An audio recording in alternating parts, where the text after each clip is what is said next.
Good morning, my movie-loving brothers and sisters. Thank you for joining us on this Tuesday morning on the Screen Talk Live YouTube channel where we talk about all things movies, TV, and other screen-related news. I'm, of course, your humble host, Keith Toothman. I am joined today by a man that can only be described of a black belt of fun and wonder. And that's Shane Wallace. Shane, how are you doing this morning, man? Doing great, and I just got that black belt recently. In fun or wonder? Well, I had the fun for a while, but the wonder black belt, that takes a little extra training. Yeah, for sure. For sure it does. It's a little chilly again here this morning, but I don't mind it. It's nice to have a little bit of a different vibe. Love this fall weather. Guys, if you're new around here, don't forget, hit that subscribe button and that notification bell so you can have your movie news when you need it, where you need it. So the way we like to do things around here is we like to kick things off with a few main topics. And then once we get done with the main topics, we will go down into the comment section and take any comments or questions that you guys have left down there in the chat. So be sure to make sure you guys send in any chat questions you have and stick around to the end of the show to make sure you see your questions be answered. So with that being said, we are going to jump right into our first main topic. And our first main topic today is this. So guys, last night we finally had a chance, or Shane had the chance to watch Halloween Ends. I had watched it Monday night, right, or Sunday night. And Shane, we had a little bit of time to discuss it. Man, I got to be honest with you. You know, going into this, I really love Halloween, the movies. I love the first Halloween. I think may be like the best movie of that era. I love all of them.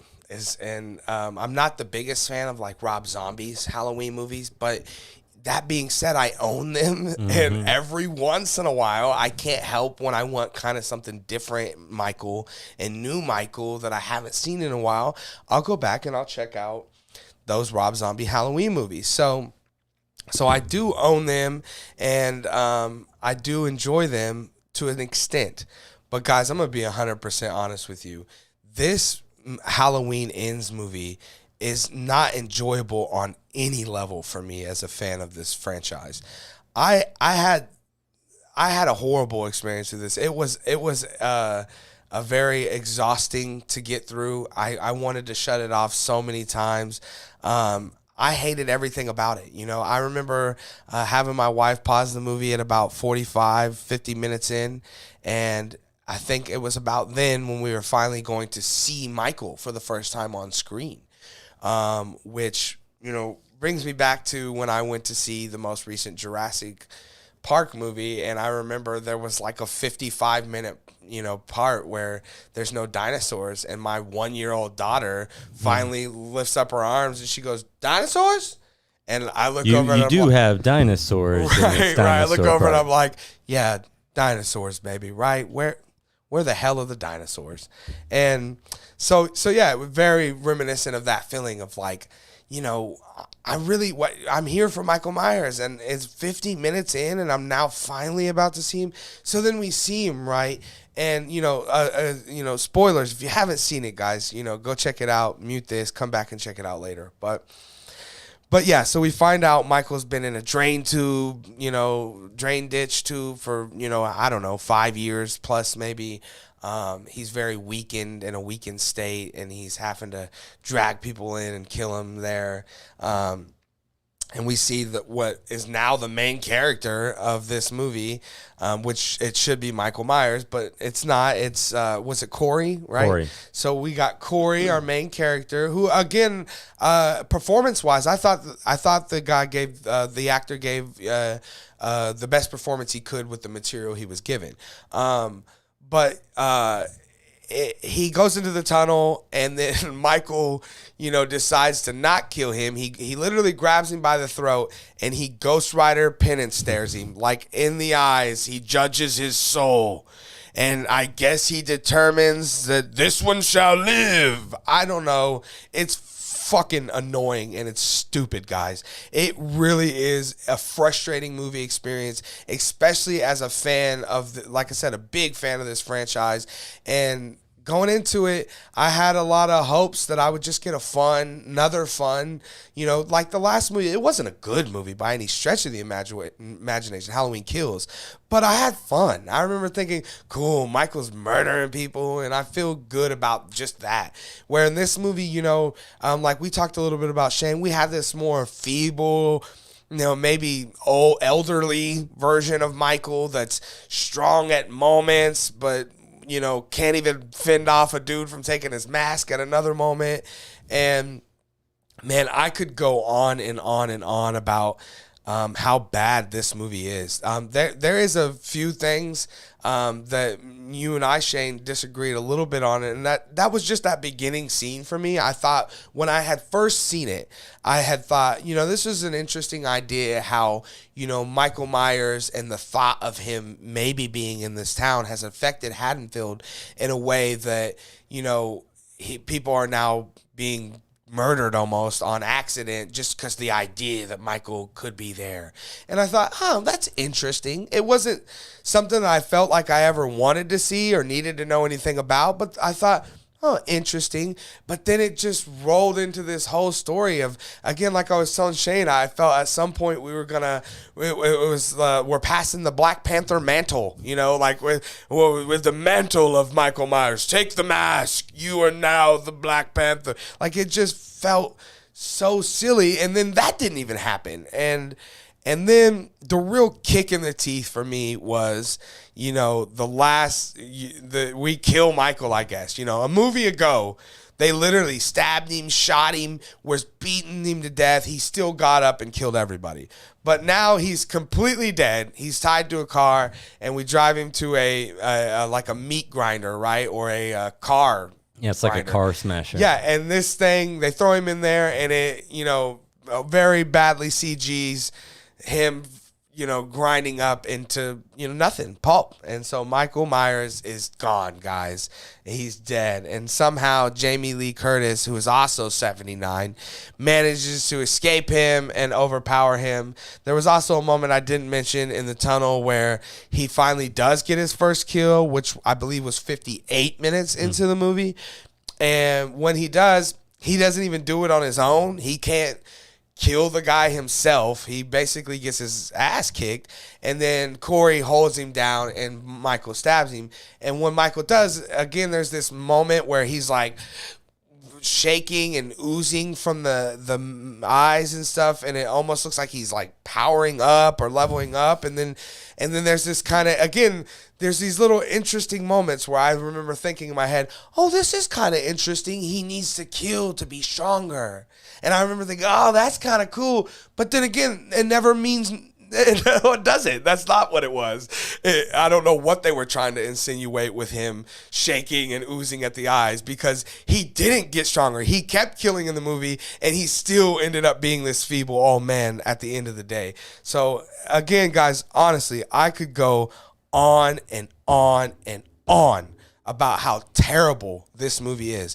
And I guarantee you, in the pantheon of these movies, when I go back and every year, like me and Shane have been talking about, and I watch Halloween 1 through 80, I promise you I will never watch this movie again. And in fact, it makes it really hard to even watch that 2018 or Kills version, just because this is so bad. It's left such a bad taste in my mouth. And I resent the idea that all of these people brought all of these things to the table and still thought that this was going to be good. I mean, Jamie Lee Curtis has been in multiple of these movies.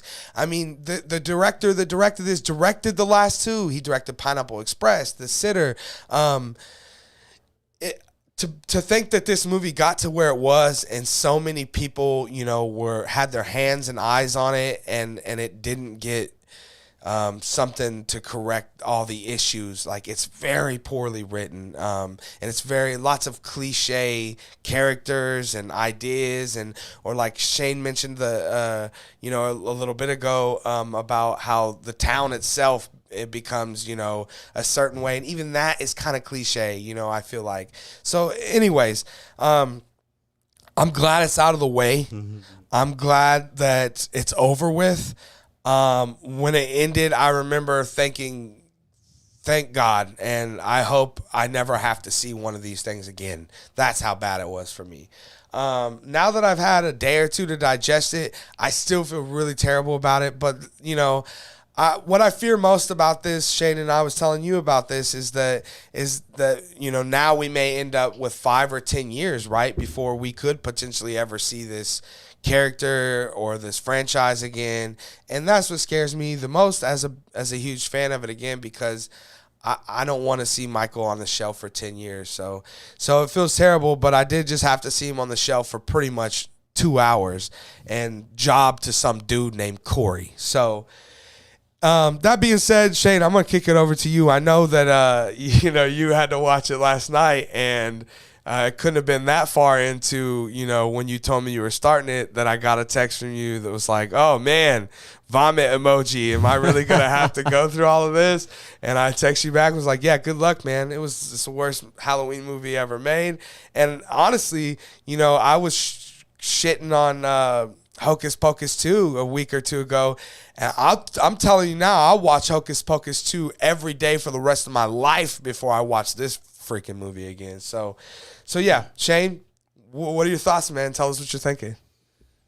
Oh man, what a terrible excuse to be a Halloween movie. First of all, it wasn't even a good movie. Even if it wasn't a Halloween movie, David Gordon Green didn't want to make a Michael Myers movie. I really got the sense that they were burnt out. They wanted to bring other, different elements. They wanted a deeper villain with emotions and pain and backstory. And oh my God, we don't need that stuff. It was terrible. It was an awful movie. They wanted to make the Joker movie, but with Michael Myers. But yeah, this was a terrible excuse for, a horror movie, because they break so many conventions, not in a good way, but in a terrible, dramatic way, meaning you don't make your villain so feeble that he gets his butt kicked all the times we see him. Multiple and therefore, when he shows up at the end, I have no fear that Laurie is ever going to die. Why? I just saw this little punk 20-year-old. Yeah, right. Rolling on the ground, wrestling with him, and stealing his mask. Oh, well, I don't have anything to fear anymore because Michael Myers is pathetic. You just destroyed all my nightmares. Awesome. So I should be thanking you, because I am no longer scared of Michael Myers. And then you have this other co-villain, Corey, who gets beat up by these 14-year-old band camp kids, right? So then it's just like, well, I don't fear him either. So you made both your villains, both your scary elements of this movie, just completely weak, feeble, idiotic, and it just, there is no more suspense anymore. You completely lost the suspense. So I'm over here just, my eyes are exhausted from rolling them the entire time I'm watching this movie. And it was just, like I said, a terrible excuse to be called a Michael Myers movie, a terrible excuse to be called a horror movie.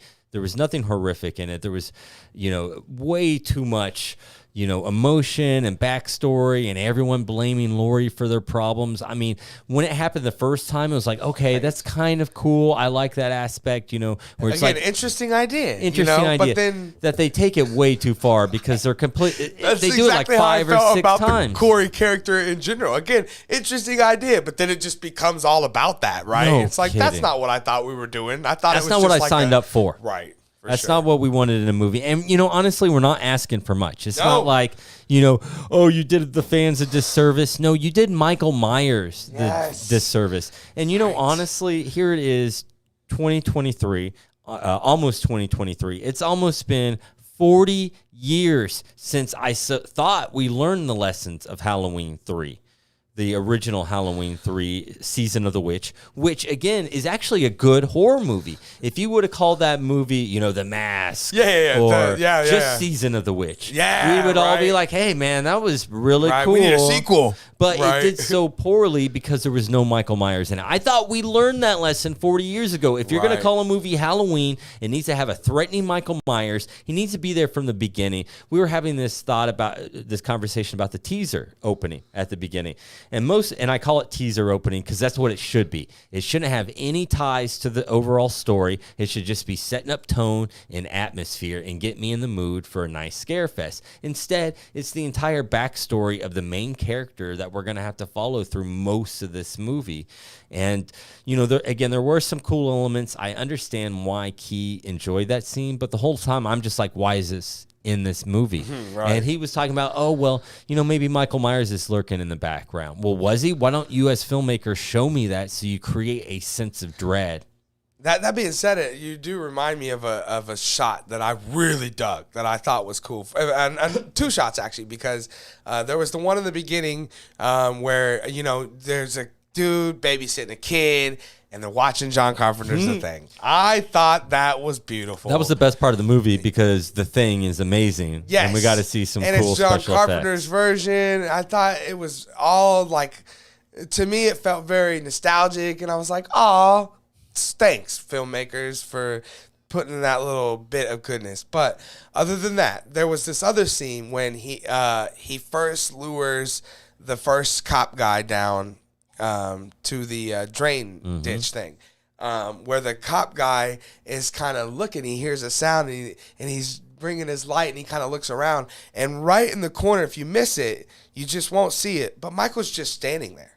And you could see his mask and his body, and then there's like another sound, and you look, and the light goes up, and there's Corey up there. And I thought that moment was great. Again, there's great moments. Everything with the drain ditch thing was good in a sense, right? Because it was scary. Well, that had my favorite shot. The very first time Corey's going down the drain, you have this really cool shot where most of the frame's black, except for the small little round opening. And the camera kind of turns a little bit, so you kind of have Corey twisting. That was very cool. I love that shot. Yep. But I mean, you can't have a good movie based on cool shots. Yeah, for sure. And the stuff again with the drain ditch is scary because again, just that in itself is scary. You know, a place where a bunch of homeless people kind of live is kind of scary, and it's under a bridge where those people live, and then you kind of wonder, is he feeding on homeless people? But then there's the one homeless dude out there, right? That's like his freaking keeper. It's like, oh, that dude in there. And then that dude tries to like stab Corey. And oh my God, there's just. Right? Why is the homeless guy? I mean, that isn't explaining. Because you came from a tube of evil, and I got to understand why you survived, and so I'm going to kill you. Right. Yeah, for Just sure. nothing made sense. Everything was illogical. And when you have illogical characters, which we do a lot of times in horror movie, but when you only have that because you don't have a killer in the background, it doesn't make it worth it. Like whenever you have the dumb babysitter running up the stairs to escape the killer, we're all rolling our eyes and going, oh my God, why would you make that mistake? But we're still enthralled in the story and still tense, and it doesn't matter. But when characters are making stupid mistakes and there's no tension, and I'm just there going, why are we watching this? Right. It just creates a terrible movie. I don't know what genre they were wanting to make, but it wasn't horror. This was like OC drama. You know, it's going to be on the WB channel. Is WB still around? Or CW? CW, yeah. Is that still around? This was like the CW Halloween. Right. They don't quite have the full rights or something. You could use him for like You got 15 minutes. Yeah, right. All right, guys, we spent too much time talking about this terrible ass movie. Guys, if you haven't seen this movie, don't see it. Don't waste time on this movie. It's 2 hours long, and it's not worthy of your time, people. I promise you it's not. So don't waste your time on it. But let us know if in the comment section below if you have seen it. How horrible was it for you? Was it equally as horrible? We'd little like less horrible? More horrible?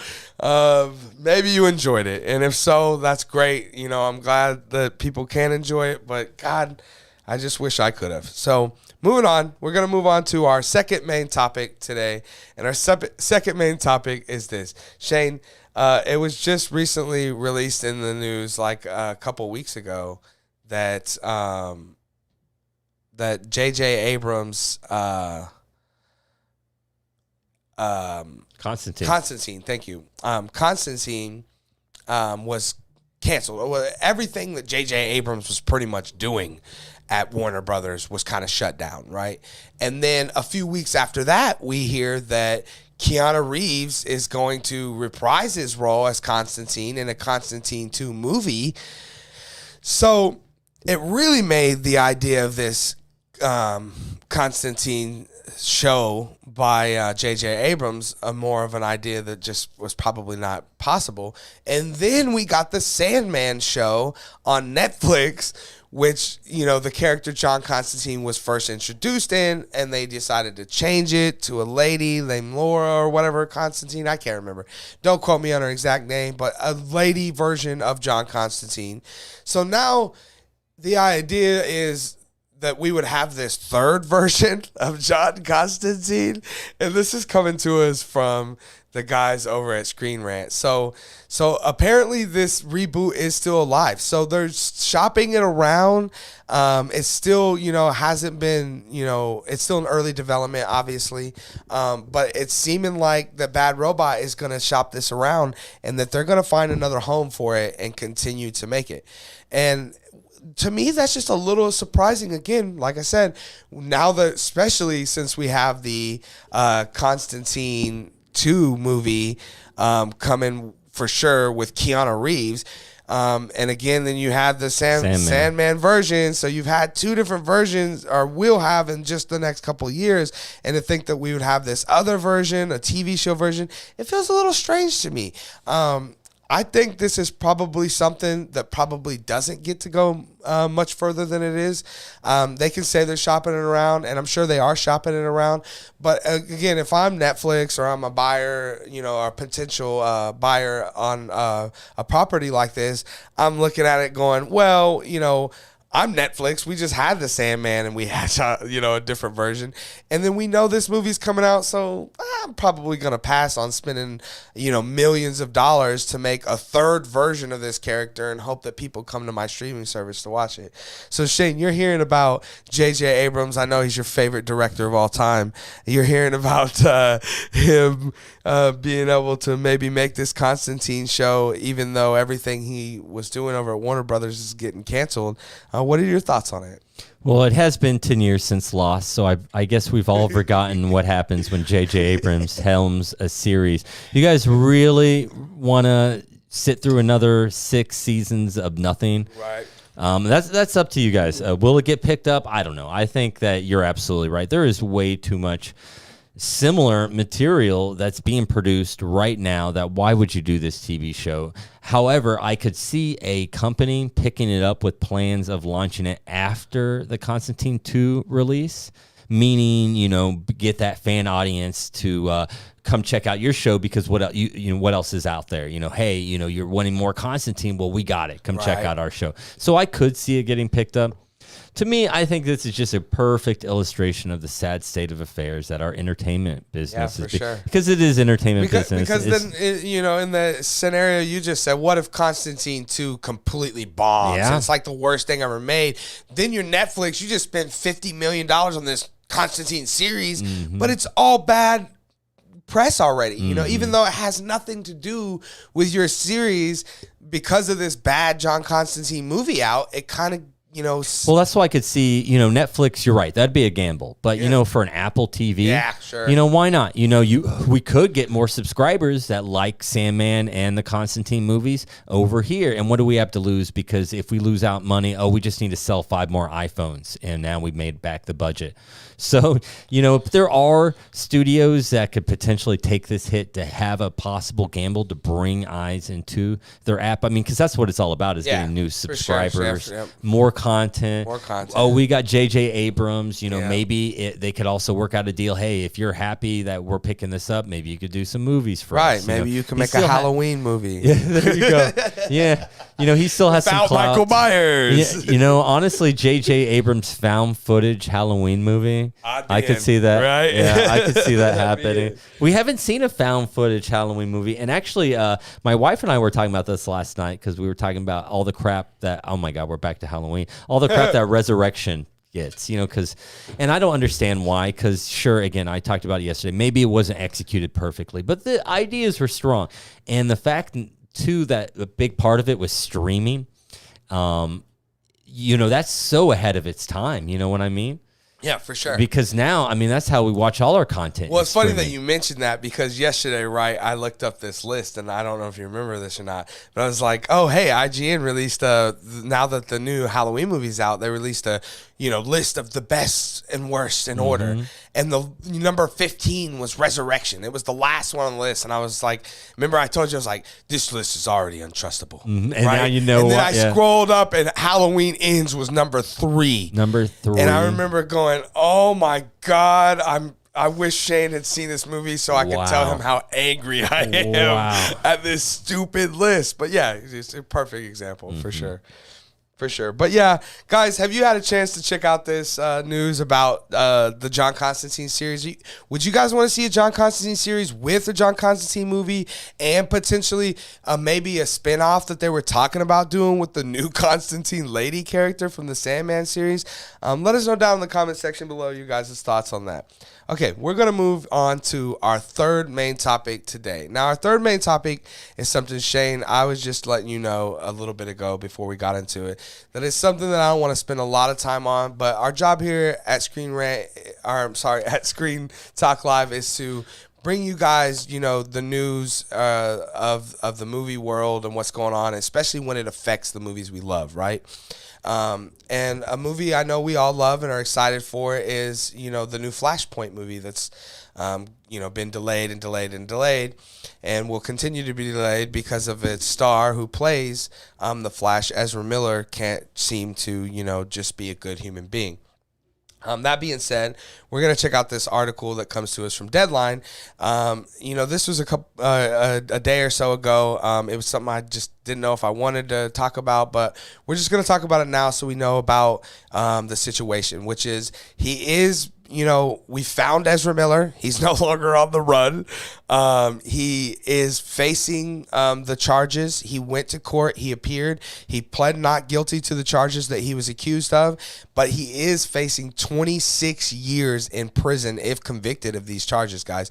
And I mean, that's serious, man. That's a lot of time. I won't go into a ton of all the charges that he's been charged with, but there's just been multiple things as theft, breaking and entering.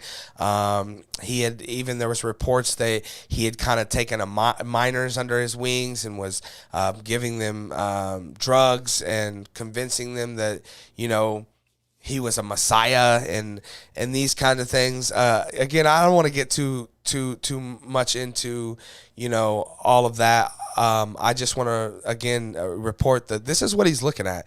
And this is going to affect Warner Brothers, immensely with this movie, guys, because no matter what you do with this now, right, it's a lose-lose. Like, even if this movie's a success and, like, everybody loves it, you cannot bring this guy back on The Flash or as The Flash. And I promise you, you can take it to the bank. It will not happen. Even if he's found not guilty, just all of this big roller coaster of things that has led us to this, we will not see Ezra Miller back as Flash. So this movie is in a very bad position because, this movie was also designed to kind of be the kickoff for the new DCEU, because Flashpoint kind of gives you the ability to kind of retell or reset, the world that we're in. And that was the whole idea. And, without having him moving forward, it's going to be really difficult for Warner Brothers,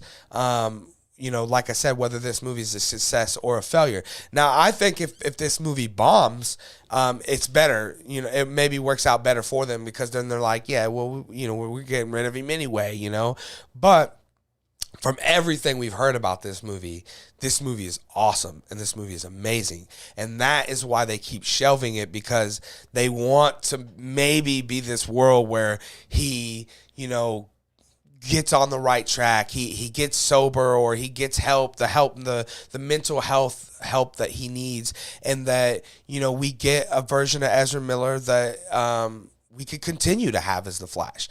And I think that that's what they've been holding out for. And I think we all kind of wanted that. I'm a human being. I want to see all of us succeed. And I don't want to see any of us, drugging up kids and telling them we're the Messiah or anything like that. So I want to see him succeed, and I want to see him as Flash, but it looks like that's not going to happen. I fear for him that he will actually face real prison time. We may see a big actor, a well-known actor, actually face real prison time. He may not get 26 years, but I could see it being 5. And again, even that is a ton of time. I can't, off the top of my head, Shane, think of, an actor that played a role as big as the Flash that ended up serving 5 years in prison in his 20s, or maybe he's 30. But he's a young guy. He's got a lot of time to, get on the right path and straighten this out. And I don't see a world where he's ever going to be Flash beyond this movie, but I still want to see him get better and get the help that he needs. Shane, you're hearing a little bit about this. You brought to my attention that some of these charges were going on long before he was even cast as Flash. So tell us your thoughts. What are you thinking about this? Yeah, I didn't even know who Ezra Miller was, so I had to look him up. And first thing I did was look at his filmography because, have I seen anything? I have seen Stanford Prison Experiment. That's the only movie I've seen with him in there. But the one that jumps out to me the most is Trainwreck, because I think that sums him up the best. Flash seems really cool, and I'm sure it's exciting. But yes, he can never play. Was he in Trainwreck? He was in Trainwreck. He was in Trainwreck. And so, but honestly, if this is, I don't know, I probably would have handled this differently. Just reading through his incidents, back in 2020, there was a video that got taken down of him strangling somebody. Yeah, a woman at a bar. At a bar. Basically, they were kind of flirtatious with each other, in kind of I can outdo you way, and he got. Because, he identifies as a man and a woman, he felt that he was able to, put his hands on this woman and get away with it because he is a woman. And again, I think there's a kind of a fine line that everyone's been riding. Even I see a lot of people on YouTube that do what I do that don't want to, It's a slippery they're riding slope. that Yeah, line. And I'm not you. going to ride it, guys. I'm telling you, listen, if he says he's a man and a woman and you're both, then be both. Man up. You can't. I don't care if you're a woman touching a woman. You don't lay hands on anyone unless you feel like your fear for your life, or it's a hug. And they're also, even in that sense too, you got to make sure that they're accepting of this physical, whether it's a loving physical touch or a hateful physical touch. You just can't come out of the blue and do it. There has to be some sort of reciprocation of knowing that this person's comfortable, or like you said, I'm defending myself. And he's gotten away with, I think, some of the things he's done because of that, right? Because the truth is, Shane, as if me as a man was out at a bar, and me and some lady, we're flirting, and I decided because I was drunk, I was going to grab her by the throat and lift her up. I'd go to jail immediately, and you and everyone I know would be like, Key, what the hell, bro? What were you thinking? Why would you put your hands on that woman like that? I agree, but to me, what's most startling, and again, this was 2 years ago, almost 3 years ago, who knows from the incident, but what to me is the biggest red flag isn't the incident, because you're right. We all make mistakes. That's an atrocious mistake. Sure. But we all make them. If he would have come out and said, hey, I messed up. This is terrible. I'm seeking help because obviously I need it. No, instead, I have this quote right here where he says, Miller claimed that the strangulation was spontaneous reaction spurred by a quote-unquote group of teenagers taunting Miller over their mixed martial arts skill. So he can't even own the fact that he messed up. Instead, it's more excuses on how he's trapped in a Cobra Kai episode, and he's got to defend himself because the real world works like Cobra Kai. Are you kidding me? The fact that he has no remorse, as somebody from Warner Brothers right then 2 years ago, and Flash coming out next year, I've probably been going, we got enough time to CG face replace or all recast his scenes, or whatever, right? Because this guy cannot be the face of our studio. because you're absolutely right. When you mess up like this, you're reflecting upon All of us. Because now I don't want to go see this movie because I don't want to support Ezra Miller. Nope. I don't want him to get any back end money or anything like this. Right. I mean, this is as Warner Brothers, you really got to come out in front of this. Yeah, they should have. This has been years. Yeah. Warner Brothers hasn't said a damn thing, Shane. I mean, this is exactly why people start hating places like the NFL. And again, but if this is Johnny Depp, you know, maybe hitting Amber Heard, you're fired. Yeah. But because I'm walking this line of, hey man, I was just a girl fighting a girl, or I was there's this weird, or if we fire him, maybe we get backlash because he is this way, and they're like, well, you only fired him because, and so I think he uses that to his advantage, man, and I think that has to be checked too. I mean, I can absolutely believe it because everything I'm reading here, there's no remorse in anything he does. Instead, he obviously feels entitled, and he continues to do this stuff. I mean, he just got arrested for burglary. Yeah. This man this person, or I guess he doesn't even identify as human. This creature. Right. Who's making millions of dollars. Right. Needs to break in the liquor cabinet of his neighbors to steal. Those are mental disorder problems. Well, not just mental disorders, but those are serious substance abuse issues. Yes, absolutely. And so I think there's a lot of that kind of going. Guys, if you don't know a lot about mental health, and you should, but we should all know more about mental health. But if you don't, I mean, it goes hand in hand sometimes with substance abuse, and they feed each other. They really do, and I feel like that's kind of what's happened to him, right? And I agree with that absolutely because we both seen that. Yeah. And the problem is when we see that, and I got family members that struggle with the same thing.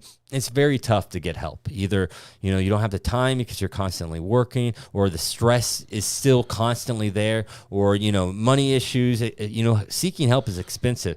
But Ezra Miller doesn't have any of these excuses. I mean, he could change today if he wanted to, but he doesn't want to. For the past 5-6 years from his first disorderly conduct, although that was a marijuana possession charge. Why it was moved to disorderly conduct shows to me that you can be respectful to police. Look, I'm not a big fan of police either because they take their jobs way too seriously. But when you're being arrested, that's your time to shut up and make sure you don't do something stupid. Right, but he's definitely you know who I am. Exactly. You know who you're arresting. Exactly. I'm the Messiah. Listen, guys, anyone who calls himself a Messiah definitely doesn't deserve to have our money, man. That's just a fact. No Messiah needs money. There you go. That's the truth, guys. Yeah. So we talked enough about it, guys. This is the facts. The facts is he's at court now. We found Ezra Miller.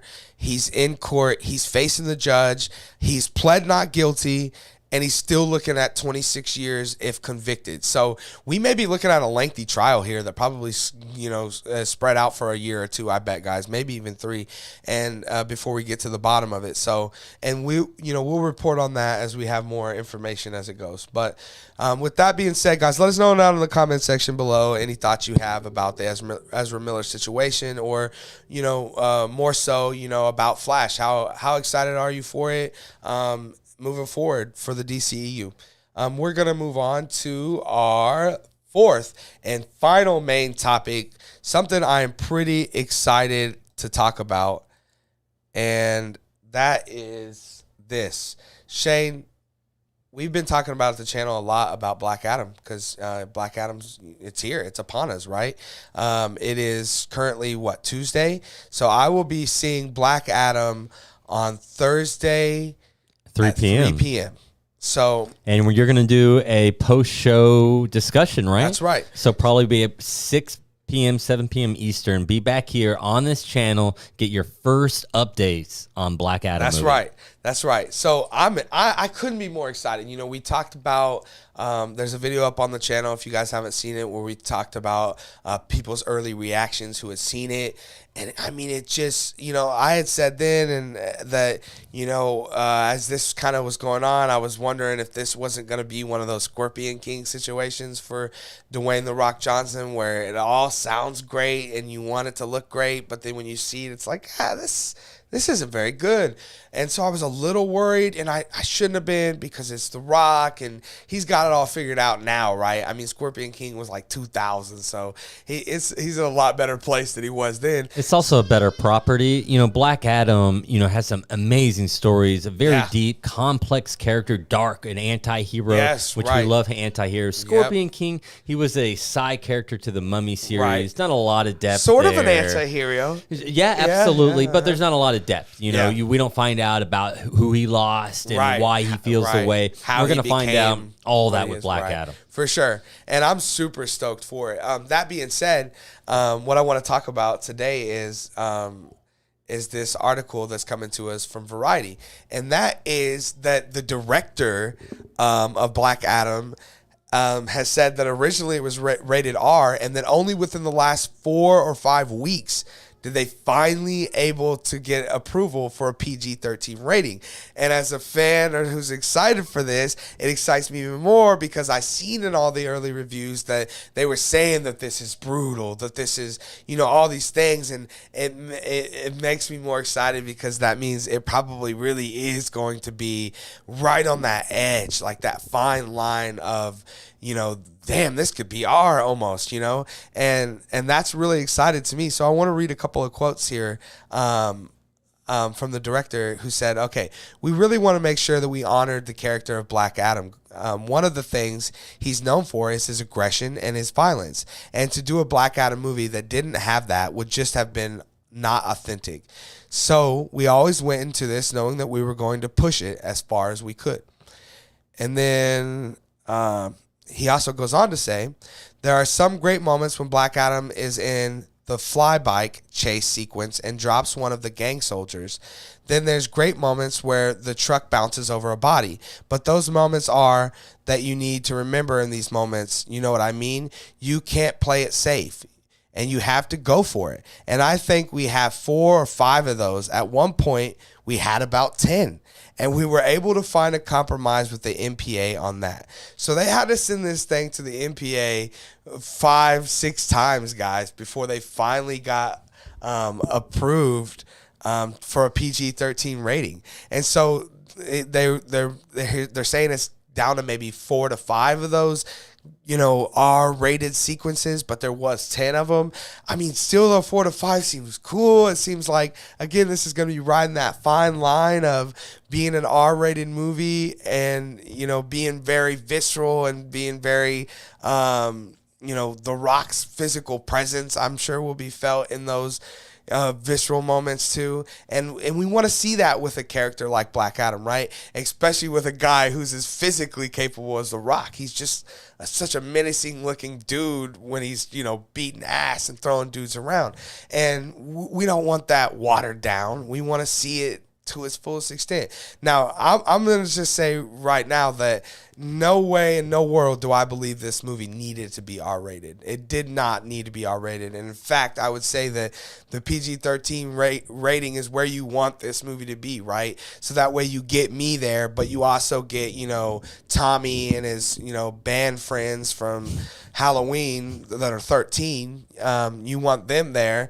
And so, yeah, so I think it's perfectly what we want, but it's also super exciting to see that they had that they had all these other things, because what that could mean for us guys, right, is that, few months down the road when this is releasing on physical media, a director's cut with 5 extra brutal scenes of footage, which could add 20 minutes of film to it. Oh, come on. That's the stuff that I live for. So I'd be even more excited to get that R-rated version later that I could watch, in physical media. So that super excites me. I could not honestly be more excited for this movie, considering that just honestly a week ago, guys, I was just, again, kind of worried and kind of on the fence of like man, I'm gonna go see it, but now I just can't wait to see it. So a couple days away, Thursday, 3:00. I'll do a little small out of the theater review, and then we're gonna, as soon as I get home and Lucas gets here and we get everything set up in the studio and ready to go, we're gonna throw up a open spoiler discussion, and I hope you guys come back and join us and let's talk about all these things. You know, I'm excited to see Pierce Bronson as Dr. Fate and Hawkman and Atom Smasher and Superman and all of these characters. So I couldn't be more excited. Shane, you're hearing that Black Adam was almost R-rated, or it was, right? Just 3 or 4 weeks ago. What are your thoughts on that, man? You know, I'm really excited about this movie. I think it's based on the Peter Tomasi comic, which is my favorite Black Adam comic, and I love Jeff Johns' Justice Society run. So the fact that they're showing up here, people are going to fall in love with this movie. They're going to fall in love with Justice Society. Makes me so happy that this movie is going to be bad.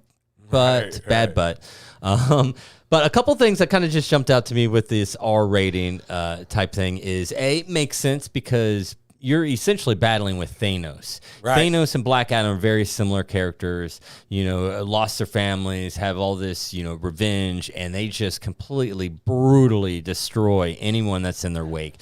So, you know, DC had to come into this going, hey, we got to out Thanos. Right. Another thing, too, is, you know, I doubt they did this because it's more CGI money, but honestly, I can't think of a better marketing gimmick than Black Adam almost getting an R-rated, because right before it's released, we now start hearing, whoa, it was going to be, I got to see this. Right. And then, you know, you got on the back end. We're here talking about it. Yeah, exactly. And then you have it on the back end. Hey, I like that movie a lot. Maybe I see it again, maybe not. Oh, man, now I get to see the director's cut R-rated. Right. Well, I got to see it again. So now I'm spending even more money. Right, and they may DC. even put that back out in theaters to see. There you go. Right? Well, I love that version. Back. So now I'm going to go see the theater to see that version. So, you know, brilliantly played by DC. You know, I think it's taken them a long time to catch up, but I think with this movie being released, they're going to, you know, at least be on track, yeah, exactly. Sure. You know, still leagues behind where Marvel's at, but at least they could have their own universe, do their own thing. Well, don't forget we had the Batman 2 this year, right? So yes, that would be two.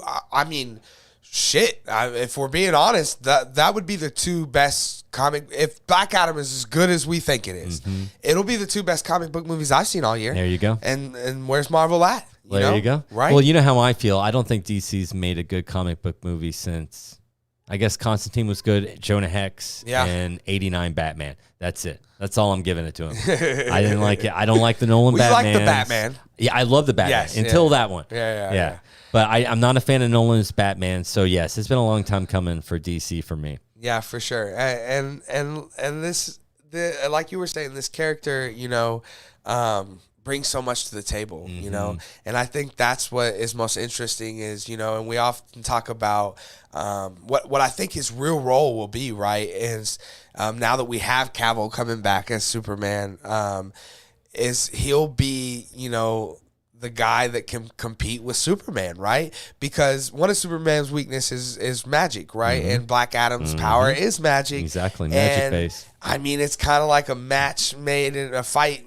You know, I think this is cool. I think there's going to be a lot of fan stuff for fans in there like that. But what I think people are going to walk away with, and I'm going to say this right now, and I want to hear if this is true whenever you tell me about it. But Black Adam is such a deep, complex, cursed character. I bet most people aren't going to walk away saying how great this movie is. They're going to say this is The Rock's best performance, and they've never seen him act so well. See, a lot of the early reviews were saying, you know, how deep it was and how, which is something that I felt that when I see the trailers, it looked like, I see they're going for that, but it looks like it's, you know. It's so hard with trailers. I tell you this all the time. Trailers have to follow a formula. There's been films made that when they've gotten to the trailer part, they're like, there's not enough action in this trailer. We need you to go back and film one more action scene for your film that's already been complete, just so we have enough action for the trailer. It's its own business.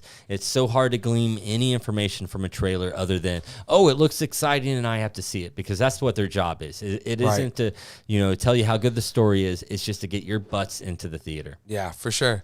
And I mean, this movie is gonna get butts in theaters, man. It's gonna be crazy. I feel like this is gonna tear up the weekend box office. And Shane, like you were saying, we haven't had $100 million opening since, what was it? Top Gun. So, there you go. I mean, and that was months ago.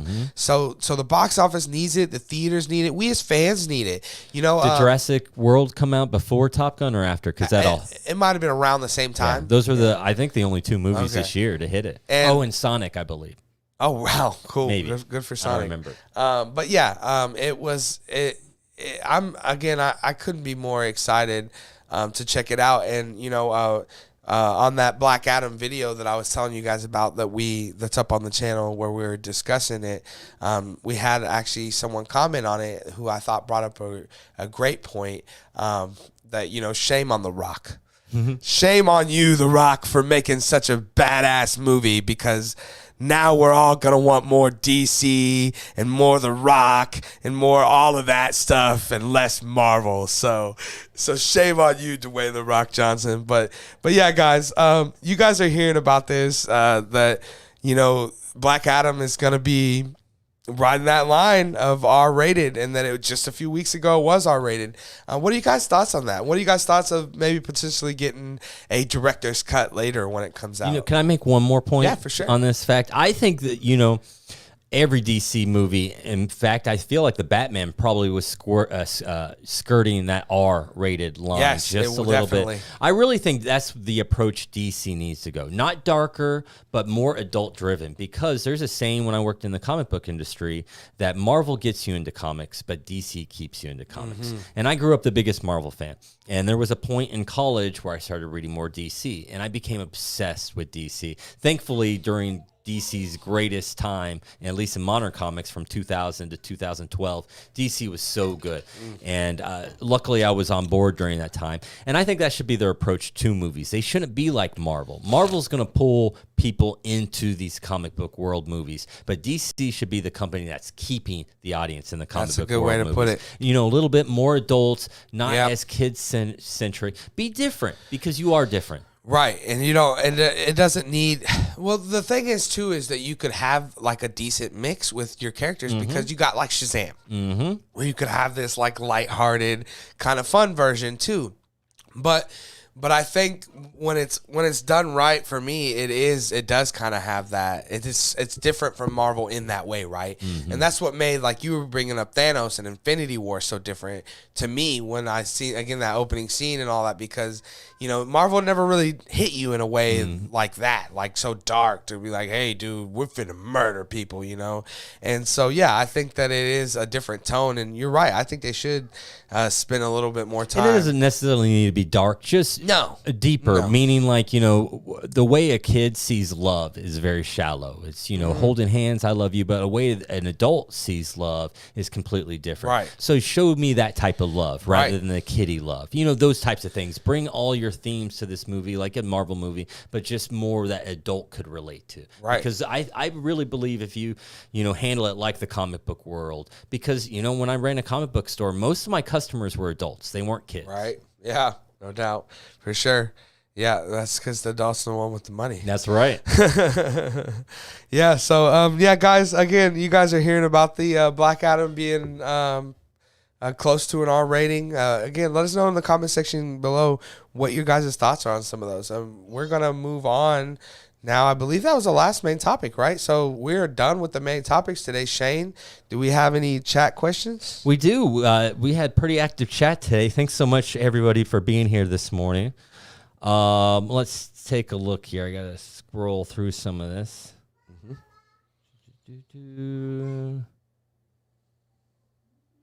Land Standard asks, how do you bring Michael back now? Oh, Land Standard. I don't know, man. I don't know. I don't know if you do. It's just so bad. I mean, you're going to have to get back to me in like a month at least to get a real gauge on how I actually feel. Because right now, I want to just say, don't do it. Just end it. Halloween ended. It ends. I don't... but, you know... I obviously love Michael Myers. I love the franchise. I want to see more of it. I just want to see it done well. You know, I also thought that this movie, something I didn't mention earlier, is that it leaned in again to that kind of gory, gruesome version of where we have to see, you know, a face get stabbed or a head be severed or all that. But when I watched Michael Myers, I never seen stuff like that. I didn't need to see stuff like that. Him like stabbing a lady to the wall was scary enough for me. I didn't need him to like cut her throat out and rip her guts from it, you know, or anything like that. But again, you know, I often bring up, Shane, that one of my biggest memories from the original was, you know, the German Shepherd that Michael Myers kills. You know, you know he's out there. You hear the dog start barking. The dog's clearly trying to alert, hey, something's out here. And then you hear, "Row!" That's it. Yeah, I never have to see. God forbid, I don't want to see what Michael did. And you know, it did a great job combining comedy too. I love when horror movies combine a little bit of comedy because you have the girl's reaction. She's like, "Oh, that's better." You know, she's angry at the dog, and we're as audience like, no, that's not better. Right. You dead. Exactly. But it's such a great moment of storytelling without having to show me again a dude kill a dog. I don't want to see a dude kill a dog. I love dogs. And I don't need to see that to be scared. Just the idea of that he did, how he may have did it, all of those thoughts are what's makes it scary for me personally. And these movies, all three of these, I would say, just did not do enough of that for me.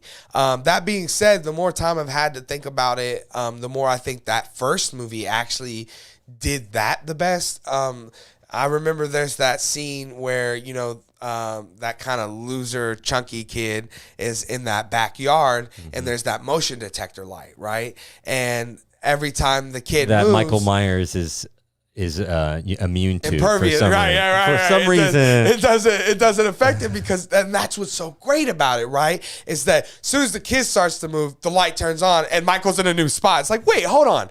How come the light didn't pick up? Well, the light can't pick up Michael. You know, he's the shape. And like that I thought was great, you know. Oh, I hated that in the ends whenever Corey's at the bushes watching Lori just being a weirdo. God. And she comes down there and he's gone. And then you got this shot and you can see on either side he's nowhere around, so he's obviously ducking behind the actress Jamie Lee Curtis and then pops out. Right. Oh my God, I laughed out loud when that happened, and it wasn't scary. And you're right, because Michael Myers, they call these slasher films, but they're really stalker films. So we know these people are going to die. The suspense isn't that, oh, are they going to survive this or not? We know that the last girl's going to survive because that's what they do, and everyone else is going to die. That's the formula. Right. Why it's scary is because we don't know when it's going to happen. So when you build up that suspense of, oh my God, is this when it's going to happen? Because we know it's going to happen. That's what makes horror fun. There was no suspense in this new one. But if I was bringing back Michael Myers, if I had it my way, I would ask John Carpenter and Deborah Hill to write me a script, and that's how I would bring them back. Bring back the OG team. Let's see, how old are these people? How many stories do they have left? Even if it's a crap one, at least give it a shot, and then maybe you can beef up the script a little bit. Right. But, you know, at this point... You let Ridley Scott take his rehash or reshot at Alien... And I guarantee you it's not going to cost $200 million to make. No way. You know? 2 times. Yeah, right.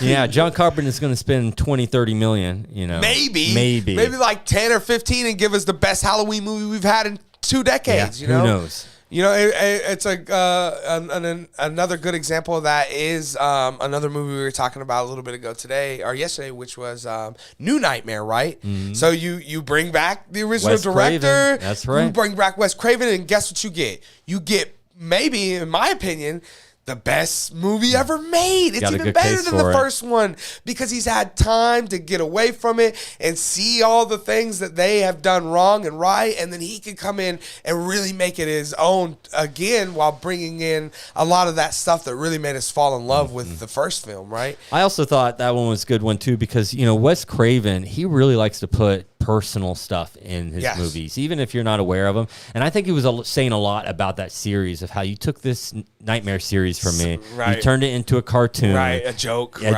and now I'm coming back, and now he's, you know, correcting it. Right. And it is and that's why I told you when I rewatched it last year, Shane, that the reason that it was the best and my favorite to me is because it's the scariest, right? It's so scary because it's meta, it's real, and we don't have that. I mean, there is those moments again where Freddy's kind of a little silly or doing something silly, but it's nothing like those, you know, It's not other killing, yeah. Right. It's nothing not like a 4 or pool party, 5, right? yeah. Where he's playing a video game with a hippie, you know. It's not. It's nothing like that. Or even in 3 where he becomes like a villain, right? Like he's almost like a hulking. But yeah, right. so it's not silly like that, but. But for example, like, you know, there's a scene where she answers the phone and his tongue comes out and like licks her mouth. Yeah. Like that's silly in a way, but it's also very, very scary to think that this dude can lick your mouth through the phone. And why is he doing that? You know, he's only doing it clearly just to mess with you because he's a fricked up dude, you know? So again, I thought it was great. And I would love to see them bring John Carpenter. But what's John Carpenter doing? I'm not sure what John Carpenter Right? is I up mean, to. he probably hasn't made a 80. movie since like The Ward in maybe like 2010, 2011. I mean, it's a lot harder to direct a movie at his age, but he certainly could write one. Yeah, for sure. I mean, I think he could direct one, man. I mean, you got what's his name out here? Gran Torino. What's that dude's name? Clint Eastwood. Yeah, that fool was like 172 still. The one thing that Clint Eastwood has going for him, and I'm not a Clint Eastwood movie fan. They're I just do like the too one, predictable. like the Western one. Unforgiven. Yes, I do like that. Well, of course, that's brilliant. Yeah. But that's also within his wheelhouse. It's before his more modern Before he movies. became what he started doing. Yes, he has his own that formula. Gran Torino feel. Right? Yes, yeah, and they all just feel the same. Same. But the thing that he has going for him is that Clint Eastwood has been making movies consistently for so long that he's had the same team for decades. Right. So, you know, all the grips, the cinematographer, right. camera ops. I mean, he knows these people. They know him. So even if all of a sudden he gets, you know, I don't know, dementia and he's not sure where he's at this one day. I bet they could. Yeah, they got it. Come on, John Carpenter, make the calls. Get the guys. We know you know the peeps. That's great. He may just be too old to be able to. Also, I think that he's just at a place where he's kind of. Yeah, The Ward was his last one. Yeah, I think he just doesn't, you know, really want to be directing much anymore. But what else we got? Comments or questions? Yeah, this one I'm gonna have to leave this one for you because I haven't seen Jason versus Freddy in a long time. Didn't Freddy bring Jason back and at the end of Freddy versus Jason? Yeah, for sure. So Jason dies as always, and Freddy brings him back through his nightmares by making him think that his mother wants him to re-wake. Here's the thing. Here's why that worked is because Jason's body was laying in a funeral underground somewhere. So, and Jason's body doesn't really decompose. It is kind of decomposed. So he comes back. He wakes up and he bursts through, the grass and he's back alive. Michael Myers is now hamburger meat. So if you're looking for Freddy Krueger to somehow bring back Michael Myers, what you're going to see is like a tube of a 5-pound roll of hamburger is what you're going to see. And nobody wants to see that. Michael Myers sausage. So I guess, maybe there's a way to do it. I mean, Freddy is very supernatural or whatever you want to call it. So I'm sure that maybe there's a way it could be done. And look, man, I'd love to see it. We were talking about the mashup movies yesterday. There's not enough of them anymore. They were always fun, especially when it came to those monster mashup horrors. And Freddy vs. Jason, I think, was like the greatest of that. So sure, I would love to see something like it, but not with this version. I don't think it would make sense. I don't want to see Freddy convince a roll of hamburger meat to do his bidding for him.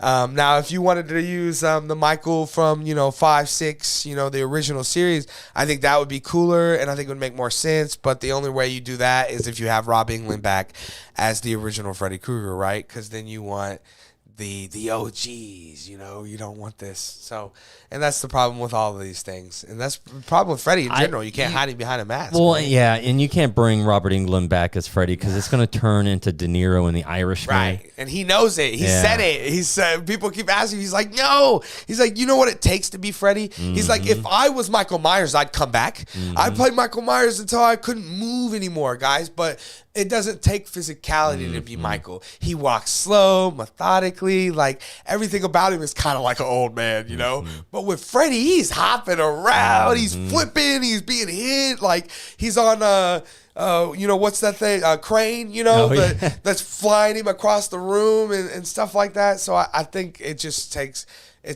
way too much physicality for and look, man, listen, I'm sure Shane, you are just as bad as I do. Would love to see Robert Englund continue to play, you know, Freddy Krueger if he could, right? Do you know what I'd like to see Robert Englund play?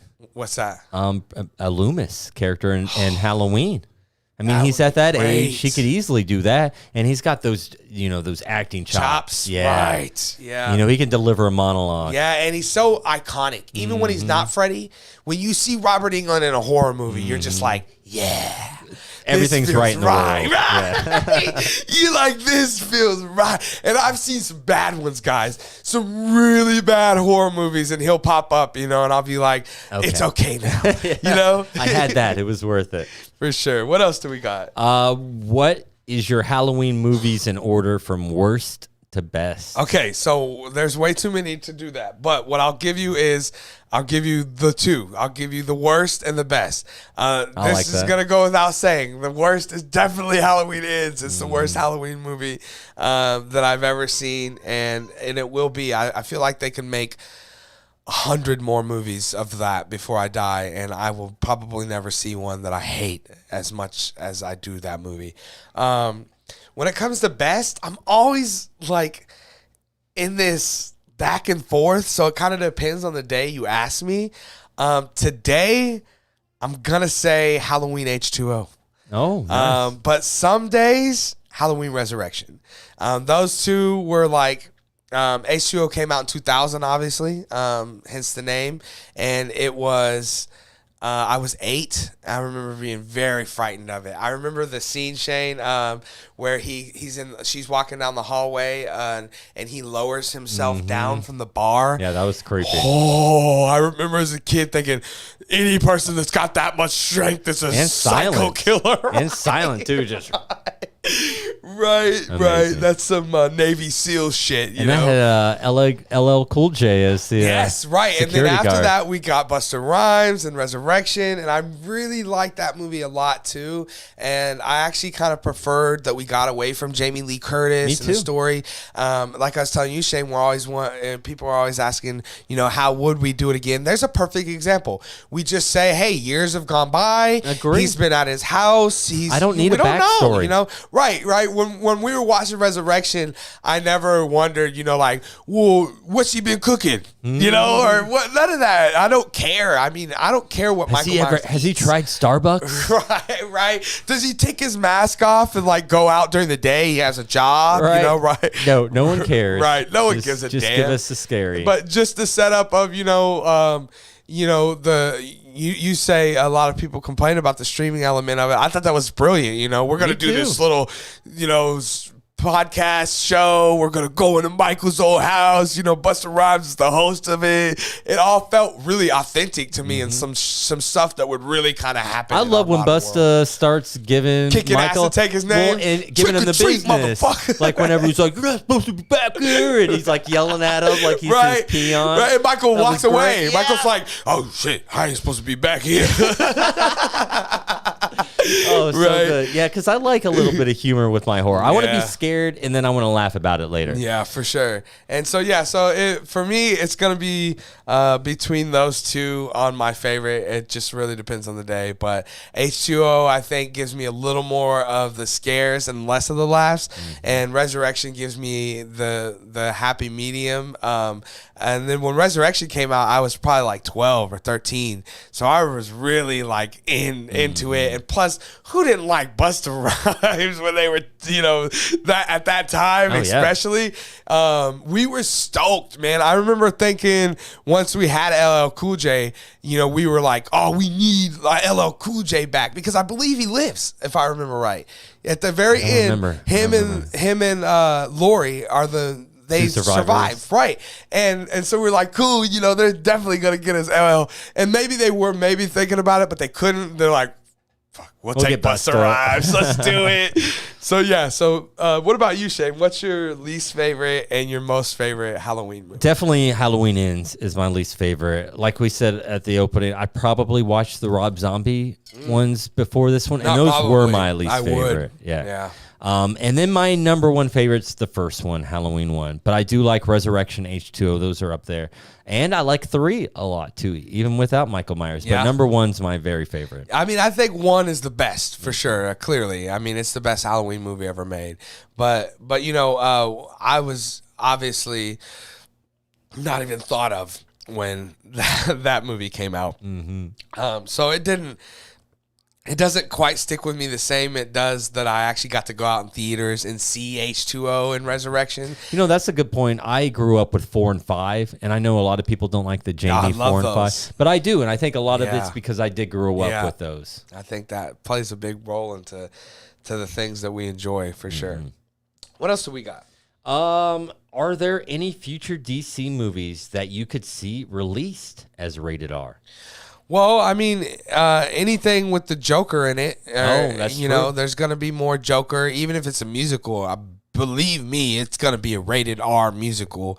That being said, I mean, I guess there's a ton of characters. I mean, a John Constantine could be an R-rated, what I'm thinking, right? It should be an R-rated, to be quite honest. He's a very, just from the amount of cussing and stuff that John Constantine does as a character, he's a very asshole kind of a dude, and he speaks his mind, and he uses, like I said, a lot of vulgar language. And so just that itself kind of lends to it already, but not to mention that he's like killing demons and slaying, very graphic. Right. It's very graphic. So I think that could lend itself to an R rating. Do I think we'd ever see an R-rated Constantine movie? Definitely not. Probably, honestly, outside of the Joker, I don't think we'd ever even see an R-rated movie. Shane, you know a lot more about comics, so maybe you could speak to the idea of more of those villainous characters like Joker that could lend to a movie sort of like that. That's not Joker, but I don't really know any personally. I think any Alan Moore story probably should be rated R, kind of like Watchmen. That was rated R. Sure. He did a Swamp Thing run. I would love to see an R-rated Swamp Thing because again, it's more disturbing images wise, graphic. You might have a little bit of swearing, and again, it's more adult. I'd like to see Constantine as an R-rated. That'd be perfect. Yeah. But you're right. I mean, you got Keanu. You want to sell tickets. Yeah. They DC, if you include their Vertigo line of comics, those were always their adult line. You got Preacher. You got a lot of adult comics. But I was not a fan of that TV show. I thought it would work better as a TV show. I would love to see a good Preacher TV show that honored the story. Hey, listen, I haven't given Preacher a shot, and you may not like it, but that thing's like a 90-something% audience, critics. Seth Rogen made it. Wynn told me it's his favorite show when it was coming out. Wow. I know. Wynn? Yes. Win? And I tried the first season. What the hell, Win? I know, and I tried the first season, and I couldn't do it. And so has he seen them all? Yeah, he's seen them all. Well, damn, Win, we're gonna have you on sometime to talk about Preacher, man. On here. Look, you know how much I adore Seth Rogen, so I've always wanted to because I know he also was the producer and one of the creators behind The Boys, and we love The Boys, obviously, and it's really good and very different from all the other comic book material. But at least they honor what The Boys was. I feel like with Preacher, they didn't get Jesse right, the main character. Now he's all kind of brooding. Today, for whatever That's reason, everyone loves that shit. I know. You know, the thing is, Jesse was, and it's probably why they changed it. He was very much a man's man. You know, his dad gave him this John Wayne lighter that says F communism on it. And so the whole thing is just, you know, I got to be a man. And even if I get, you know, and in a world, Shane, where we don't even want the title X-Men anymore. Exactly. So I could see why they were like, well, let's soften this character up, make it a little bit more emotional. But, you know, Tulip character, they did nail that in the show. So, you know, very strong character, hidden past. So there were some parts. I don't know if I got to Cassidy or not. He's a vampire. I don't even know if I saw him in the show. But anyway, that's something that's, you know, obviously adult. So if they brought to the big screen, I could see it being R-rated. I mean, it's just, I'm telling you, it just shocked me completely to think that Wynn watched all those and likes it. I mean, 96%? Right? I mean, we're I gotta the try weird it. ones. I haven't seen it. So I'm I just obviously, don't know. and it might be because that might be my favorite comic book of all time. Oh, really? Yeah. Oh, so I'm coming so from you a have place a big, for sure. Yeah, you have a lot of expectations for it. So that makes sense. Yeah, I'm glad that it exists, and I'll probably check it out at some point. Eventually, I'll get to it. It'll probably be when it's like over, and everyone's like, "Oh, it was the greatest," you know. And I'm like, fine, I'll check it out. I still haven't checked out the Daredevil series that Netflix made, and everyone's always telling me how. I really feel like some of these things are gonna be Nolan Batman, where it's like Batman Begins comes out, oh, it's the greatest thing ever, and then like 7 years goes by and it's like, yeah, I didn't really like that one. It wasn't really good. We were just it was for the moment, right? It's just like, how can something be good at that moment, but then you look back, it's either good or it's not. Right, for sure. What else do we got? That's it with the questions. Oh wait, should Myers be supernatural? Okay, so this is a good question, and something that we've debated on a little bit more in the past couple of years, just because with the new series, the question kind of was, is he, you know, again, in the last, in Halloween Kills, we have the scene in the street where he gets, you know, shot a bunch of times, stabbed a bunch of times, and then beat with baseball bats and all of that, and still gets up and murders everyone, was walking fine, moving fine, not bleeding out to death. So the question was always kind of, you know, is he supernatural? Well, I would just like to say that if he is, again, he is the most supernatural roll of 5-pound hamburger meat that could possibly exist on the planet today, because he's not even a person anymore, right? He's just raw meat that has been ground up. I think they're going to barbecue him for the 4th of July. Right. So if he is supernatural, I'm going to say that those abilities probably would have kicked in at some point during this movie. But it seemed like they didn't. You know, the worst possible thing that I can see happening is that there's another movie and it starts out at that meat grinder and all the meat pieces are like, and they just reform Michael. I don't know. What do you do? It's just so that seems stupid. very Freddy Krueger. Right. Which works for Freddy because he is definitely supernatural, and he, you know, so I think that Myers should be supernatural, but to a lesser extent than someone like Freddy Krueger. I don't think he can. He's supernatural, kind of like Jason in a way. Like you could, you know, there's the end of, what is it, 5, when he gets shot by the army or whatever. It's basically like, I mean, they really shoot him and then he falls down. And then the next movie, we found out that the old man had been taking care of him and found him by the river. Is that I think 4? that's 4 to 5. So at the end of that movie, I mean, and I think they threw a couple of grenades in there too. Right? No man survives that. And so I think it's authentic to think that in that way, you know, to think that he could be shot a bunch of times and stuff like that, or a fire, and he could survive that. But to think that, you know, he could survive complete and total mutilation, I don't even think Jason and those guys, you know, could survive something like that. So for this particular franchise that we're talking about, I think that he can't be supernatural, right? Because it wouldn't make sense. He's clearly just an old man is what he is. But for the franchise that I'd want to see, definitely, he's supernatural. What do you think, Shane? Yeah, I can't wait to see someone else's take, but when it comes to Michael Myers, I always believe in what Loomis says, you know, personified evil. just, yeah, exactly. He's the most rational man in the series, right? He's a doctor, and he's completely terrified. So that's kind of, how I like to view my Michael Myers. Right. I did to live my life. I did like this trilogy of bringing him back as an old person, as long as that's done with, as long as now we can go in a new direction. Because in my mind, Michael is supernatural, but I also don't like when they explain too much about Michael. Right. I think the less said, the more scary he is. Let me think about, is he real or is he supernatural? Yeah, I don't want to find out that he made a deal with the devil. Yeah, exactly. Who gives a that would be terrible. Exactly. I would hate to find that out. But if that's what he did, cool. I mean, I don't need to know that at all, I think the best stuff is the stuff that's not explained. It's why we still talk about 2001: A Space Odyssey to this day, because none of us know what the ending was about. So we're going to spend the rest of our lives talking about what it could be. Same thing with Michael. I'd much rather have a conversation if he's really a man or if he's supernatural versus the script coming out and telling me he's one of those things. Right. Don't do that. Just leave it alone. Leave it ambiguous, and honestly, that's the fun of it. I would rather see a 2-hour discussion about whether he is supernatural or not than to see that movie again. Oh, there you go. Yes.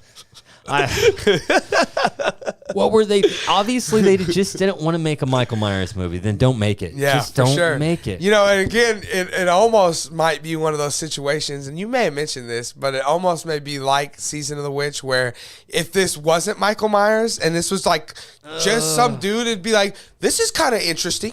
It's like interesting, yes, but for sure. It's still not executed well. Yes, but you're at least like, whoa, it's interesting because they're not ruining and wasting the title character and all these things, and it would make more sense if it was just like some dude down there and not Michael Myers. It just wasn't scary once, and when you're doing a horror movie, it's got to be scary. Specifically a Michael Myers Halloween movie. This felt like if you took out all the violence and the gore, but still kept their horror in it or whatever, you could easily release this on Nickelodeon. It seemed more suitable for young kids who don't want to be scared. It's an Adult Swim. It plays right after Family Guy. Because it wasn't Cowboy about Bebop. horror. It was about, not feeling comfortable on who you are and, your consequences in life. And, it was all these important lessons. And how people treat kid. You because of your circumstances. Yes, exactly. So it was more of like a PSA piece. It felt like a cliche of itself. Like it wanted to,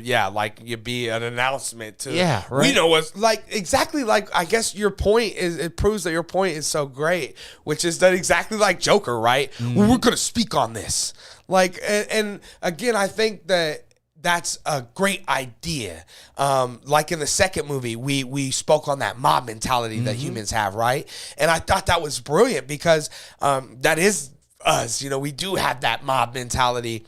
But it wasn't the whole movie. It didn't drag on. If it was in the background, this was just subtext to the Michael Myers. I mean, you got plenty of movie to put him in because he's not in it for the first 45. Right. But let's say he's in that first 45 killing while Corey's struggling with his thing. Oh, that's cool. I like this interpretation. Yeah. But the fact that you're like, no, Michael, it's only Corey. Well, here's the biggest part that I know that it's a bad movie is at the end of the movie, I felt bad for Michael Myers. I did. You sympathized. I sympathized with the guy that I am supposed to fear. I felt, oh, this is bullshit, man. He's had to live in this cage or in this pipe, and he's clearly dying. He's weak. He's decrepit. He needs help just to kill a person. I felt terrible for him. And then it ends with him being turned into hamburger meat. And then at that point, it's like, damn, that sucks, man. Like, you feel for him as a character. You also feel that he's so restrained. It's almost like, he's being held back or something. They completely nerfed him. Yeah. I mean, the fact that he's just feeble. I mean, Laurie takes him out without any as an onlooker, if you were there, you'd want to be running because Michael Myers is there. But for me, I felt that I'd want to be like, come on, Mike, get up, bro. That dude, you get in there, you kill that dude, Mike. I mean, we just saw him wrestle on the ground. Right, for his I felt bad. head. I'm like, damn, stop beating this dude up, man. This dude's supposed to go hard. You stop treating him with this disrespect. I would man. love to see a scene where Corey shows back up and they wrestle again, but this time Corey takes his Social Security check. Right. Or there was just like a scene in between where they cut and Michael's in the drain pipe. I gotta buff up. Right? There's only one answer. Get stronger and bigger. Michael, right? Yeah, something. I don't know. I just, again, I shouldn't feel bad for the guy that's, been murdering everyone. But I did. I really actually truly felt bad, more so for him as a character because, I know what he's capable of. It's like nerfing Superman or something. You're like, really, dude?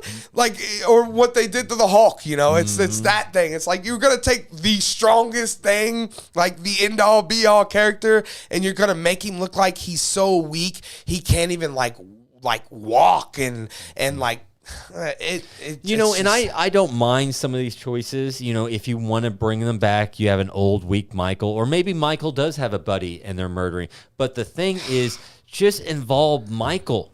There was no Michael in this one. And I think that's what made it so bad, because I didn't like the movie. I didn't like the decisions they made. But if Michael was around killing people, I probably wouldn't have cared as much. Yeah, for sure. Yeah, for sure. That's why I said that there's no way you wouldn't agree that Halloween 2 is a way better movie, right? All of them have to be, because at least Michael's there. Yes. He's the star. He's scaring you from beginning to end, right? Yeah, right? And at no point in any of those movies are you like, oh, man, I feel bad for Michael. Right? Not at all. You feel bad for Jamie Lee Curtis, right? And I should feel... I was more scared of the mom who lost her son than I was of Michael Myers. Right? That lady looked like she was going to kick some ass, right? I was terrified. That was probably the scariest point of the movie I was at. Was when she showed up at the bar. I was like, uh-oh. Yeah. And that was it. Yeah, right. Yeah, it's too bad, man. Like I said, there is a lot. I will say this, if I can say anything positive about the movie, guys, is that it reminds me of years ago when I did first see Man of Steel, which is there is some moments in the movie where you're like, damn it, they had a pretty good idea here, but they just didn't know how to execute it or go about it, and it just ended with, oh, this is a good idea, and then, it's just kind of thrown in. And I feel like I said, even that beginning part, I think the idea of it to me was interesting. It intrigued me to think. But I didn't want to see a whole movie about it. Like, it would have been cool just to say, hey, other things are happening because Michael is just so scary that people fear he may be, like, again, like that opening scene of Batman. But instead, we devolved the whole 2-hour film into that first scene. And, maybe I would be more on board, because you bring a good point. This town's struggling with it. Yeah. Well, then show me that, news reports. Right. Where they're talking about Michael. And if it would have devolved into that, then I would have been like, oh, this is awesome. But we don't even get that. He ain't even there. Yeah. And they're all like, they're still talking like, about if the mom and dad were like, purging instead of going out to eat and leaving their kids. Let's say they were locking windows down and they're going out to hunt Michael. Right? Yeah, right. I like that idea. idea. See, something like that would be interesting. Or even if they're not going out to hunt him, but let's say they're just locking in. We don't want him coming in our house. It's Halloween night, and this is the night he comes out. So we're not going out to a date and leaving our fucking 9-year-old that's the best child. point, because they get good ideas, but they're not fleshing out the ideas. Because if your idea is this town is still in trauma from Michael, for sure, then you're not going out for dinner and leaving your son there. That clearly was the idea, and again, I think that idea is great. But it has to be the idea that affects everybody. Everyone, right? And I thought that seeing that kid was just one example, and that we were going to start to see how. But then we need the kids' parents to also act that way too. Yeah. Hey, we got, bars on the doors, but just in case you see something, give this number a call. But they don't talk about that at all. It's just like, right. It's just, help anything to yourself in the fridge. Right. Yeah, it's too bad. 8:30 is his bedtime. Right.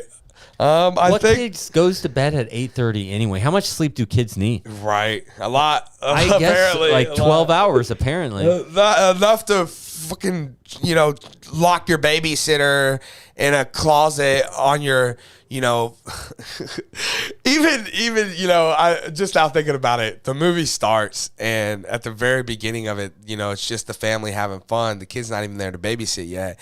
and you see the mom like, honey, are you ready or whatever?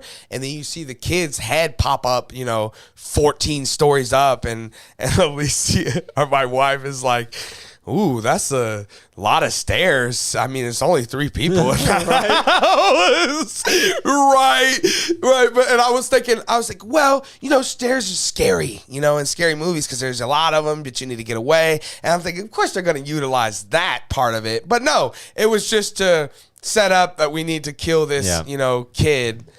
I still don't believe that the kid would have fallen over that banister. Those banisters are built high, so kids don't fall over. Right. And he would have hurt his back or his neck. His head would have smacked into the banister itself. I mean, I don't think it would have broke through those, especially the ones like on the top. 60-pound kid. Those things kid. are as they go up higher, they're built more sturdy. So they, things like this don't happen. Come on.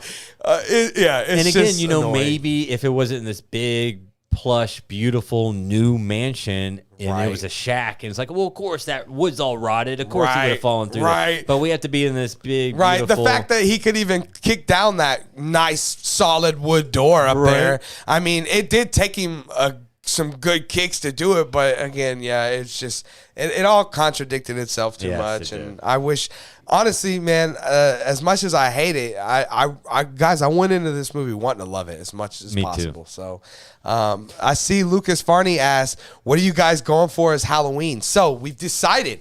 So the fam has decided. So my daughter will be going as a Spider-Man girl Spider-Man version. It's kind of like a Spider-Man suit with a tutu skirt on it. And it's like pink and blue and stuff. My wife will be going as like a Spider-Woman kind of thing, and I'm going to go as Peter Parker. Nice. So we're going to be the Spider-Man crew. Shane? The Spider family. I know how much you've been going trick-or-treating. You're a big proponent of adults continuing to trick-or-treat. I don't know why adults don't want candy. We ever stopped. Come on. It reminds me of that great Twilight Zone episode where they're playing Kick the Can at the old folks' home. That one. They and made they that realize, in the movie. They put that in the movie, right? And they become kids because they realize that the only reason they ever grew up was because they stopped having fun. Yep. And it reminds me a ton of that. But that being said, Shane, I know you're going to be out trick-or-treating heavy this year. So what are you going to be? I'm going as Corey from Halloween Ends.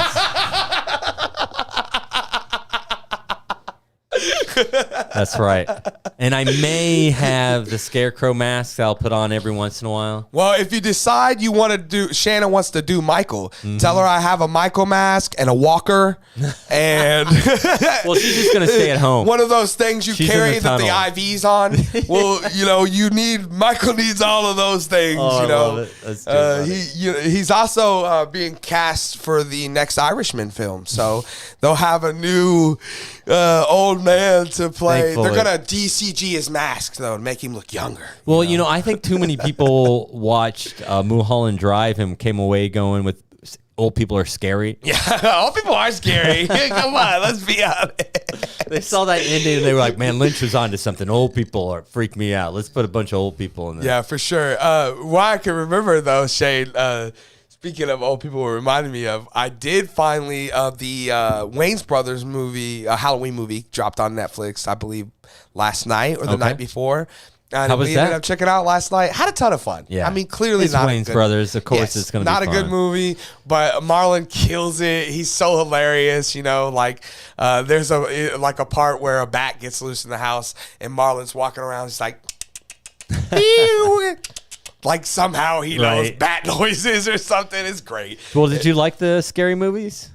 Oh yeah, I love scary movies. Right? Oh yeah, I love those. Yeah, for sure. And it's definitely not as silly as that. Yes, for sure. And probably it's not more as many, family friendly. And they probably don't have all the movie making fun of stuff. And, yeah, for sure. Homages. There is some trying to make fun of classic horror stuff, but in a fun, family kind of way. And man, I enjoyed it. I think you would enjoy it just because Marlon and the Wayans haven't brothers. seen the Wayans brothers forever. They're so good. I love those guys, man. I could watch them in anything. So yeah, if you guys haven't, I can't remember what it's called, but if you guys haven't checked it out, it's up on Netflix, so you guys could go check it out. Yeah, Lucas Farney says Spider Family. That's right, Blue Heart, Red Heart for sure. Speaking of Lynch, what's the number of the day? I don't know. Shane, you want to take a shot at it? I'm gonna go with 4. 4. Shane's going 4. Okay. This is the one, guys. I'm feeling this one. I'm gonna go 8. The number of the day is 8. I'm gonna say, and we'll get more on that later. But that being said, guys, I think that's going to wrap us up for the day. I think we've had a lot of fun. We went a little bit longer. I am going to Kansas City myself, so I will be gone for the night. Shane, I don't know if you and Lucas are able to do a show tomorrow without me, but if so, that would be awesome. And if not, we will see everyone back here on Thursday. Before I go out to see Black Adam, and then I will go out to see Black Adam, and then I will be back here Thursday evening to talk about how badass hopefully Black Adam was. So super excited for that. I'm going to go try to check out Smile while I'm in Kansas City so I can do a quick out of the theater review and let you guys know what my thoughts were on Smile. So super excited for that. It's shaping up to be a great week. You know, Shane, Halloween is upon us. I mean, we're well, thankfully we got more days leading up to Halloween so I can get more horror movie. The right? Erase Last Nights. Yeah, right. Yeah, it's going to take drama. a few, though. Yeah. Like, honestly, it's going to take a few good. I need something good, too. I might have to just put on, like, I don't know, Faces of Death and watch real people just die. Have to watch The Shining or something to just remember what it feels like to be scared. I'm just going to have to go home and YouTube, like, botch medical experiments. I just need something raw, real, and awful. Right. But, yeah, guys, it's been a blast, as it always is. Thanks for all the comments and questions. As always, that's the funnest part of the show. And like I said, if you're new around here, make sure you hit that subscribe button and the notification bell. Hit that thumbs up, too. We never get enough thumbs up, guys. You guys are all in here. Hit the thumbs up button. Thumbs us up. Come on. But, yeah, so we will see you tomorrow. I've been here again with my amazing co-host, Shane Wallace. Shane, it's been an honor, man, as it is every day. Thanks so much for having me. I'll either see you next week, or if Lucas wants to grab me tomorrow, maybe we can do like an afternoon show or something. For sure. We will figure more out, and we will put something on the community tab and let you guys know so you could be prepared for that tomorrow. So, guys, again, thanks for joining us today. It's been really fun. We hope to see you guys around here tomorrow. So, you guys have a good one.